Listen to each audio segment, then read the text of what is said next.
എല്ലാവരും ഓണം ആഘോഷിക്കുമ്പോഴും ചില മനസ്സുകൾ പഴയൊരു ഓണത്തിൻ്റെ ഓർമ്മയിൽ ഇങ്ങനെ സ്റ്റക്കായിട്ട് നിൽക്കുന്നുണ്ടാവും. നഷ്ടപ്പെട്ട ചില മനുഷ്യരും അവരുടെ ഓർമ്മകളും ആ വേദനയിൽ ഇങ്ങനെ നിൽക്കുന്ന ആൾക്കാർ കാണും. അവർക്കൊരിക്കലും മനസ്സുകൊണ്ട് പോലും ഈ ഓണം ചിന്തിക്കാൻ പോലും പറ്റുന്നുണ്ടാവില്ല. ഡ്രസ്സ് സെലക്ട് ചെയ്യാനും സാരി ഉടുത്ത് തരാനും ഫോട്ടോസും വീഡിയോസൊക്കെ എടുത്ത് അത് എഡിറ്റ് ചെയ്യാൻ ഹെൽപ്പ് ചെയ്ത് അത് അപ്ലോഡ് ചെയ്യാൻ ഹെൽപ്പ് ചെയ്യുന്ന ഒരാൾ എൻ്റെ കൂടെ ഉണ്ടായിരുന്നു. ഞാൻ എപ്പോഴും പറയുന്നത് പോലെ ഹാഫ് ഓഫ് മൈ ലൈഫ്. ഇതുപോലെ ഒരു കുഞ്ഞ് ഫോട്ടോഷൂട്ടൊക്കെ എടുക്കണം, ഡ്രസ്സ് സെലക്ട് ചെയ്ത് ഓണത്തിന് നല്ല രീതിയിൽ റെഡി ആവണം എന്നൊക്കെ ഉണ്ടായിരുന്നൊരു ഓണമായിരുന്നു എൻ്റെ കഴിഞ്ഞ വർഷത്തേത്. അന്ന് എൻ്റെ കൂടെ കട്ടയ്ക്ക് നിന്നത് ഇതിനായിരുന്നു. അത് ഞങ്ങളുടെ മാരേജ് ആയിട്ടുള്ള ഫസ്റ്റ് ഓണം കൂടെ ആയിരുന്നേ. ഭയങ്കര എക്സൈറ്റഡ് ആയിരുന്നു ഞങ്ങൾ ഓരോ കാര്യങ്ങൾ ചെയ്യാനായിട്ട്. എന്നെ സാരി ഉടുപ്പിച്ചത് വെളുപ്പിലെ 4 മണിക്ക് എണീറ്റ് സാരിയൊക്കെ ഉടുത്ത് ശ്രീ പത്മനാഭ സ്വാമി ക്ഷേത്രത്തിൽ പോയി ഫോട്ടോസും വീഡിയോസൊക്കെ എടുത്ത് ഭയങ്കര ഹാപ്പി ആയിരുന്നു.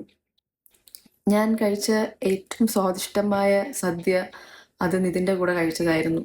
കഴിഞ്ഞ വർഷത്തെ സദ്യ ഞാൻ ആഘോഷിച്ച ഏറ്റവും ബ്യൂട്ടിഫുൾ ആയിട്ടുള്ള ഓണവും അത് കഴിഞ്ഞ വർഷത്തായിരുന്നു. ഇത് സ്പെഷ്യൽ ഓണം. ഇനി ഞാൻ എത്ര ഓണം ആഘോഷിച്ചാലും എത്ര സദ്യകൾ കഴിച്ചാലും ആ ഓർമ്മകൾ സ്റ്റിൽ ദെയർ, അവിടെ തന്നെ ഉണ്ട്. I miss him badly, deeply. എനിക്കറിയാം കുറേ പേര് ഇങ്ങനത്തെ ഒരു സിറ്റുവേഷനിലൂടെ ഗോ ത്രൂ ചെയ്തുകൊണ്ടായിരിക്കും. എല്ലാവർക്കും ഈ സിറ്റുവേഷൻ ഹാൻഡിൽ ചെയ്യാനുള്ള ഒരു ധൈര്യം ഉണ്ടാവട്ടെ. അത്രയായിരുന്നു.